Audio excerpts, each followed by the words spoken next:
Welcome to a Business Minute with Lily Lopez, presented by the South Florida Hispanic Chamber of Commerce. Today we have Dr. Jorge Sosa, and it's a pleasure to have him today in our show. And I'll give you a little bit of history on Dr. Sosa. He's a board-certified general surgeon. He received his medical school degree from the University of South Florida, where he graduated at the top of his class. And Dr. Sosa completed his residency in general surgery at the University of Miami School of Medicine, Jackson Memorial Hospital, one of the best. Dr. Sosa started his practice in general surgery, and he became interested in the field of bariatric surgery. His first gastric bypass surgery was performed in the year 2001, and he's done over 6,000 bariatric surgeries. My gosh, that's a lot of surgeries. Dr. Sosa has published multiple scientific articles and medical book chapters in the fields of general and laparoscopic surgery.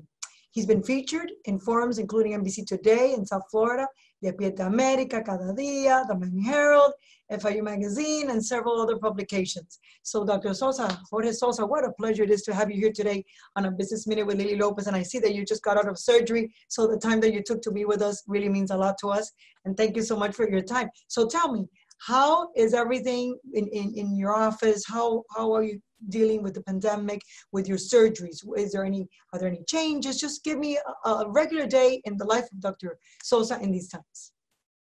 Well, it's been rough. I'll start at the end. It's getting better. But to start at the beginning, obviously everyone has been affected by COVID, and our practice was very much affected by COVID, not only because our patients got affected by it, but although our surgery is not really considered elective surgery, when the hospitals were having the first initial wave that was kind of overwhelming them and surgery got put on hold, obviously as a practice, we went on hold.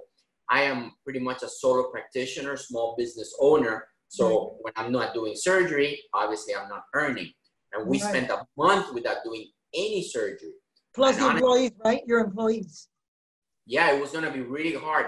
Thank God when we saw PPP coming, I did not have to furlough my employees. I did not have to lay them off. We had them work from home, and I was able to keep that payroll, fortunately, and we kept our staff intact during that very difficult month. Then we had a period where things were much better, were coming down. We're just having this second little wave where it's been rough for 2 weeks as far as not being able to operate, but it looks like we're beginning to see over the horizon, things are getting better. We're back to doing surgery. So, you know, it's been rough, but I think our practice is going to be okay. When did you start performing surgeries again? After, like in June? A couple of weeks ago, but then this week, actually, Palmetto General Hospital put a small halt because they were afraid they were reaching to capacity. So we kind of held off on surgery this week. But right now, we're restarting again, and the next couple of weeks look pretty good. You know, it's always hard to forecast this, but it looks like we're just coming over a peak, and hopefully we'll come into a nice valley where the COVID is, you know, not eliminated certainly, but kept under control. And what changes have you implemented in your practice to minimize all these challenges with your staff? And what do you do? Like when you go to your office or your staff, how do you, a normal day with masks? We work a month from home, all of us, and I wasn't upgrading. Now we're back in the office. Obviously, a lot of social distancing, a lot of mask shields. We have spread out the office, so we have patient social distancing. The little things is like half of our waiting room got emptied of chairs, so folks can't sit next to each other even if they want. We put a policy that when we're enough people in the waiting room and people walk up, we say, please stay in your car. We'll call you when to come up so that we can keep that. So we've had to make institutional changes. The huge change we've made is we have gone way more to online things. For example, our seminar used to be always in person, 50, 60 people twice a month. Now we're doing all that online, all that, you know, all that instructional component I'm doing on videos online, a lot of Zoom things with patients, a lot of virtual consultations. It's interesting because I think some of these changes are going to stay long term because it's actually ended up being. How is virtual? Because I know our members would be interested in listening to how is virtual, because I haven't done a virtual consultation with a doctor yet. So how do you feel that as a doctor seeing a patient virtually? Do you think that it's good? Well, it does not eliminate the need for a physical visit at some point, but a lot of what we do is educational, informational. And a Zoom call, FaceTime works perfectly for that. patient, I have to tell patients about bariatric surgery. They have questions. It does not negate that at one point we're going to physically have to meet, but that physical meeting can be shorter, and the patient now has most of the information, so the discussion part has been mostly done online. So that's good, definitely then, right? That's a pro.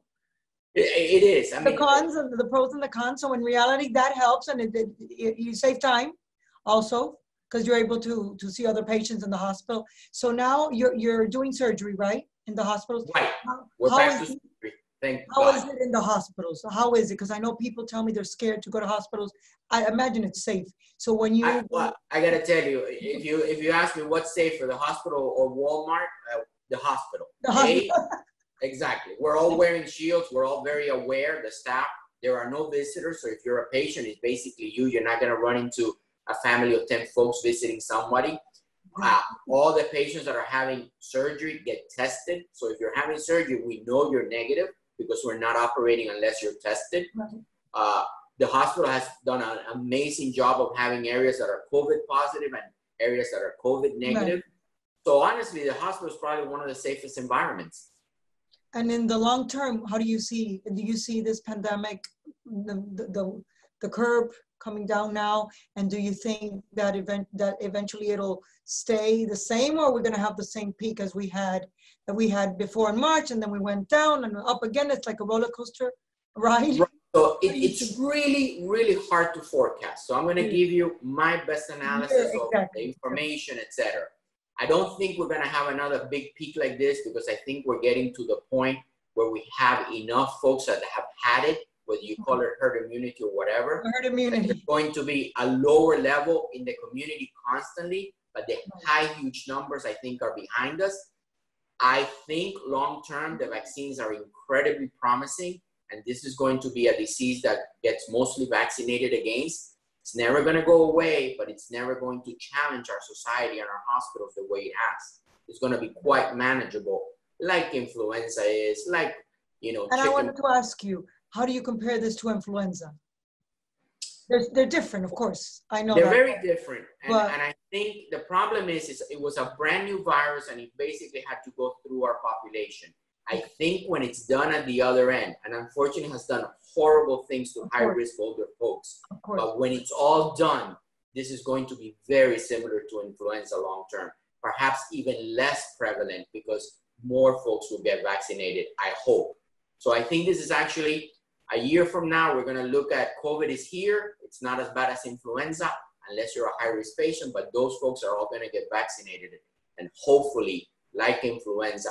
And I actually, again, very preliminary, but I have a feeling the COVID vaccine is going to be better long-term as far as immunity than the yearly influenza, which, as you know, we kind of guess the strain, but sometimes don't get it perfectly.